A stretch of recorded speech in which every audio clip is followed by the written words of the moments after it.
కాంగ్రెస్ రాకతో అభివృద్ధి వెనక్కి అత్యంత అవినీతి రాష్ట్రంగా తెలంగాణ ఏ పని చేయాలన్నా పర్సెంటేజీలు వసూలు ఉప ఎన్నికల్లో జూబ్లీహిల్స్ చురుకు తగ్గాలి జూబ్లీహిల్స్లో కాంగ్రెస్ను ఓడిస్తేనే 6 గ్యారంటీలు అమలవుతాయి పార్టీ కార్యకర్తల భేటీలో హరీష్ రావు అంటా ఉన్నారు ఈ పార్టీ ఉంటేనే ఇప్పుడు 6 గ్యారంటీలు ఇచ్చుడు ఇబ్బంది అవుతుందంటే ఇంకా పార్టీని ఓడిస్తే ఇంకేడిస్తారు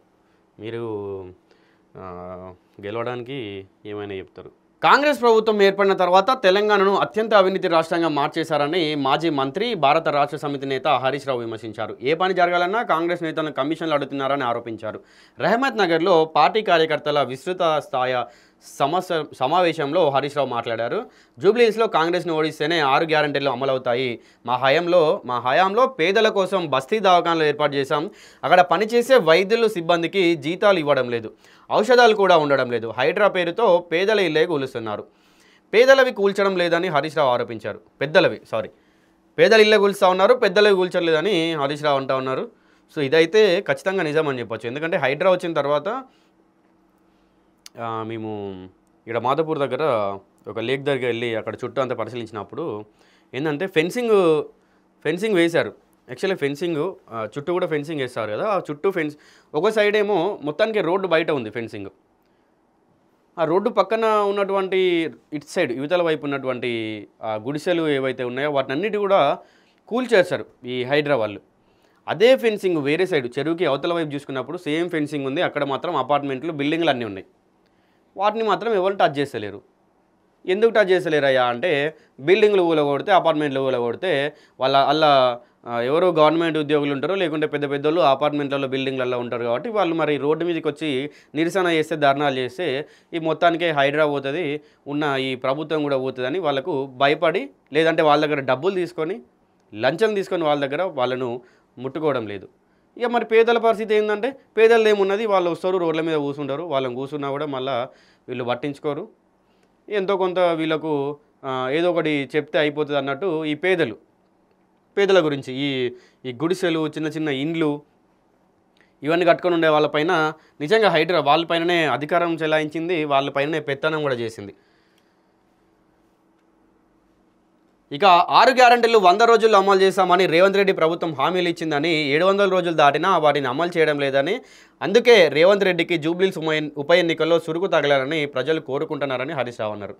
ఈయన ప్రజలు కోరుకుంటున్నారా ఈయన కోరుకుంటున్నారో తెలియదు నేను జూబ్లీహిల్స్ మొత్తం ఆ నియోజకవర్గం మొత్తం తిరిగి తెలుసుకుంటే నాకు తెలిసినంత వరకు ఏంటంటే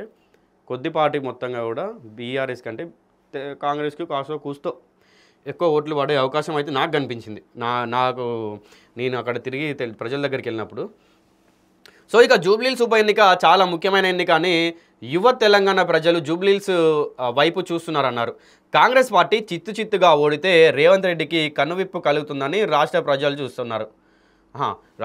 చూస్తున్నారని ఈయనే అన్నాడు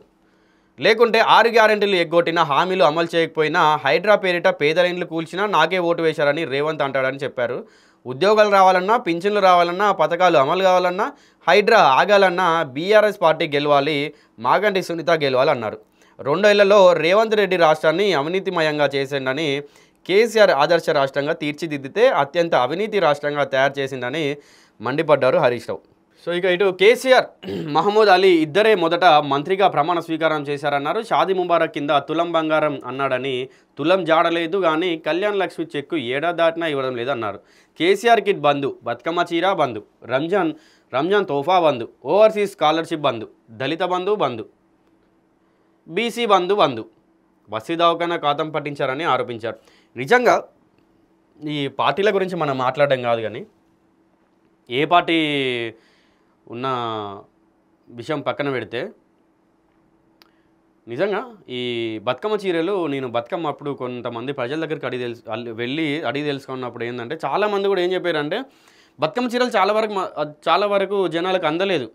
అందరికి ఇవ్వలేదు ఒక గ్రామ పంచాయతీలో ఒక 300-400 మహిళలు ఉంటే అందరికి ఇవ్వలేదంట అది ఎట్లా మరి నాకు అర్థం కాలే ఇక బతుకమ్మ చీర బంధు అట్లాగే కేసీఆర్ కిట్ బంధు కేసీఆర్ కిట్లు మరి ఈ ఫస్ట్లో వీళ్ళు ఈ ప్రభుత్వం బీఆర్ఎస్ ప్రభుత్వం ఉన్నప్పుడు ఆ కేసీఆర్ కిట్లు కొంత స్టాకు ఆల్రెడీ రెడీ చేసి పెడతారు కదా ముందు కోసం అని చెప్పి. సో దానిపైన వెంటనే కాంగ్రెస్ ప్రభుత్వం ఇక్కడ రాగానే ఏం చేసిరంటే ఆ కేసీఆర్ బ్యాగ్ పైన వీళ్ళ స్టిక్కర్లు వేసిళ్ళు. కాంగ్రెస్ వల్ల ఆ కేసీఆర్ కిట్ అని కేసీఆర్ బొమ్మ ఉంటుంది కదా, దానిపైన ఈ రేవంత్ రెడ్డి స్టిక్కర్ వేసి ఉన్నంత వరకు అవి ఎన్ని ఉన్నాయో అన్ని పంచిపెట్టారు. ఇప్పుడు ఏం లేదు, మరి కిట్టు లేదు, ఏం లేదు. రంజాన్ తోఫా కూడా బంద్. ఇది ముస్లిం సోదరులు చెప్పాలి మరి మీకు, రంజాన్ తోఫా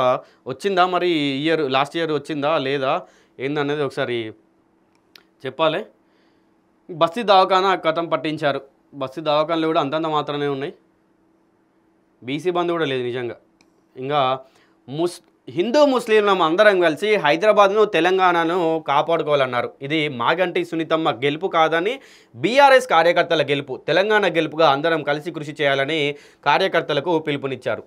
జూబ్లీహిల్స్ కార్యకర్తలు బాగా కలిసి పనిచేస్తున్నారని కేటీఆర్ తాను జూబ్లీహిల్స్ను ఆనుకొని ఉన్నామని సునీతమ్మకు కుడి ఎడమ చేయిగా ఉంటామని చెప్పారు. సునీతమ్మకు కుడి ఎడమ ఉంటే ఏమొస్తుంది? ఏదన్నా ఉంటే ప్రజలు ఎమ్మటి ఉండి ప్రజల కుడి ఎడమగా ఉండాలి. కానీ కార్యకర్తలకు ఆపద వస్తే మెసేజ్ చేస్తే చాలు, నేను తలసాని కేటీఆర్ ముందుంటామని స్పష్టం చేశారు. ఉద్యమాలు పోరాటాలు బీఆర్ఎస్ పార్టీకి కొత్త కాదని భయపడాల్సిన అవసరం లేదన్నారు. కేసీఆర్ జూబ్లీహిల్స్ గెలిపించి బహుమతిగా ఇవ్వాలన్నారు. కాంగ్రెస్ పార్టీ క్యాబినెట్ను దించి మనం కూడా కలిసికట్టుగా కృషి చేయాలన్నారు. తమ్ముడు విష్ణువర్ధన్ రెడ్డి సునీతమ్మకు తమ్ముడిగా ఎంతో కృషి చేస్తున్నారు. ఎక్కడ చూసినా కేసీఆర్కు ఓటు వేస్తామని అంటున్నారని పెద్ద మెజారిటీతో సునీతమ్మను గెలిపించాలని హరీష్ రావు కోరారు.